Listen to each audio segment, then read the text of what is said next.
Now I know that times are very difficult at the moment, can't get outside to work with nature. I'm a volunteer with the Great Fen, and I sometimes go to nursing homes and visit other groups where they perhaps can't get out to nature so easily, and so myself and a colleague, we tend to take nature into the homes, take nature to you. And so at these difficult times at the moment, I'd like to show you something of what we do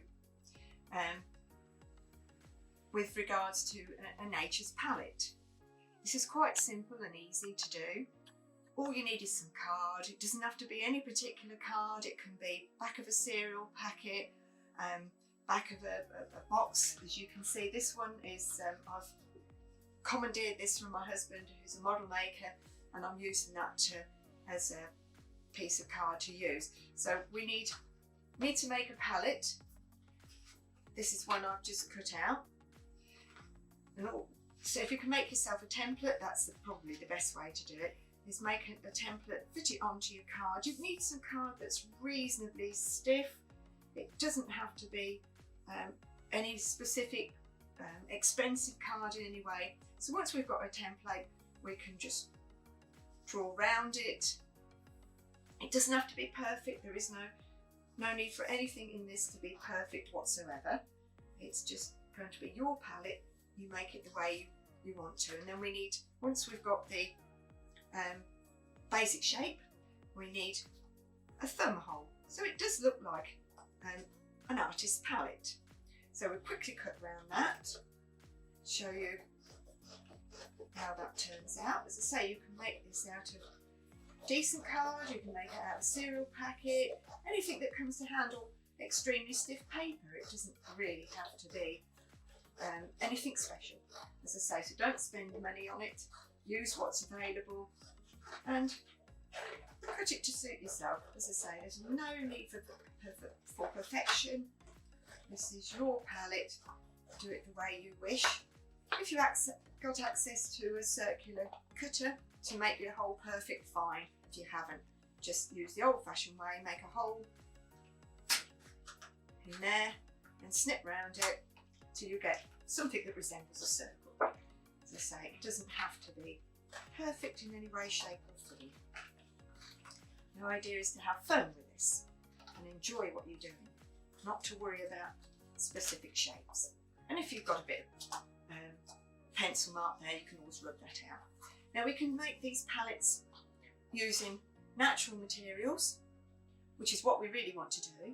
But if we're a bit stuck because of the time of year that it is, we can use some pictures which you can cut out from anywhere you like. So what we're going to do is we're going to use some double-sided tape. It can either be the wider, the narrow, it doesn't really matter. But this is how we're going to attach the nature's bits and pieces onto our palette. So we just need to spread some bits of double-sided tape across at any angle, doesn't matter. It can be different angles so that we get different setup on there. Perhaps the hardest bit of this is peeling the double-sided tape off once you've got it on. So I'm sure if you've used it before, you'll know. You don't need too much because you're going to be able to fill it up. So once we've done that, just peel the tape off, the top of the tape. Just be careful not to take the whole thing off. You can take a little bit off at a time if you want, rather than expose all of it. But I will just take it all off now. And then the idea is to make this palette how you would like it to be. Now I've been out and I've picked things out of my garden because it was about the extent of the area that I can go to at the moment. So I've got some forsythia here, which is beautiful in the garden at the moment, but it's just starting to lose the yellow and the greens appearing. I've also got a hyacinth, which is still nicely in bloom and makes it quite pretty. And I have some nice greenery, which is again just out of the garden, picked from the garden. And so we can make this, as we go along, we can make it as pretty as we wish. We can add something else. We can add a dried flower, a dried leaf to put on it. I have some here. These have been dipped in glycerine, and so they've been preserved now for a couple of years. And once they've been dipped in the glycerine water, they will last for quite some considerable time. So again, you can put another, if you've got anything like that. But feathers make a nice addition to the palette, which you can pick out of, perhaps out of the garden or wherever you are living at the time. Maybe once we can get out again, perhaps a park or somewhere like that.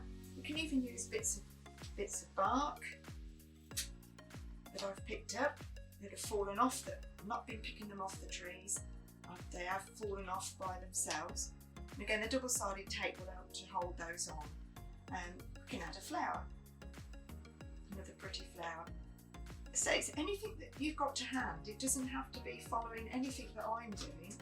It can be any materials that you can find at the time, because obviously different times of the year you're going to find different things to work with. And so you build it up until you're satisfied with your palette.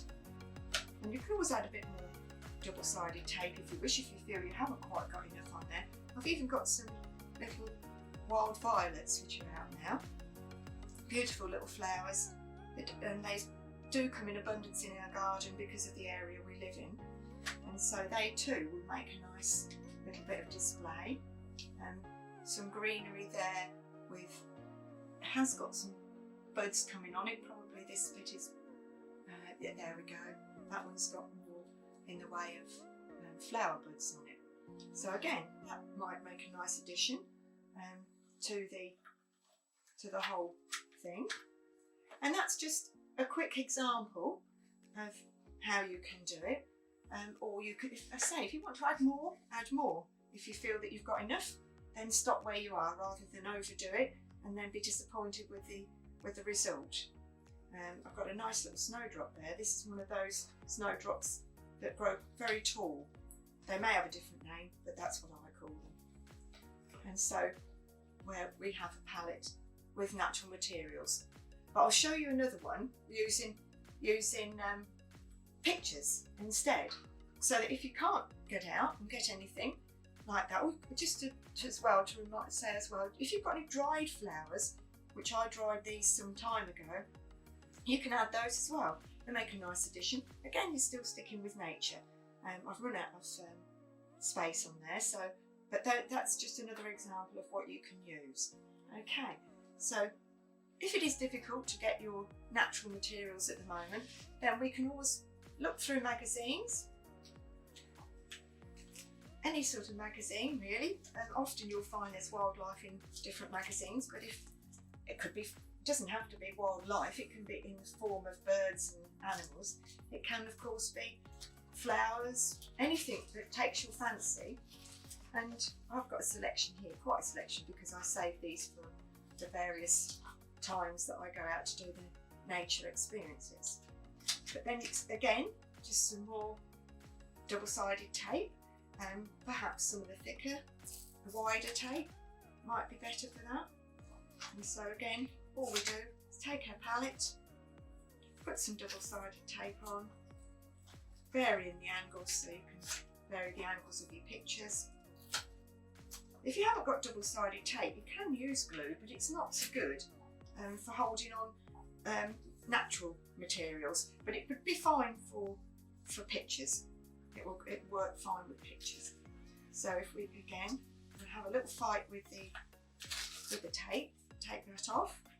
Again, you don't have to take it all off at once, and you can decide how big a picture you want. Some of these are quite large, so maybe that's not ideal. But we've got some nice little hedgehogs on this one, so we could perhaps have hedgehogs. You could build the picture up, sort of starting with nature, that would probably be at the bottom, as opposed to this one, which is a waxwing, I believe. Very pretty bird.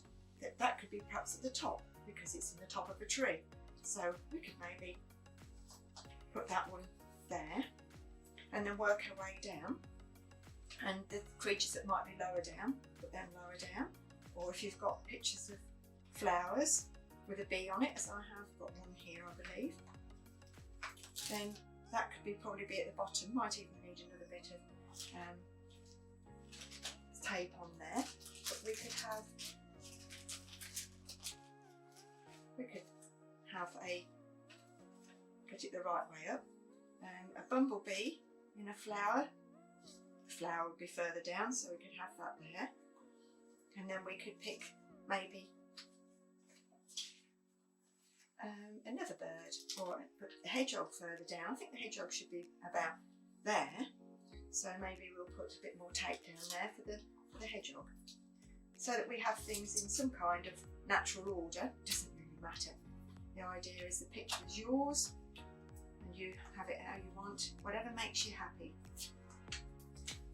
So that could maybe go down there. And maybe, what else have we got here? We've got I believe there's maybe a squirrel in here. Let's have a look.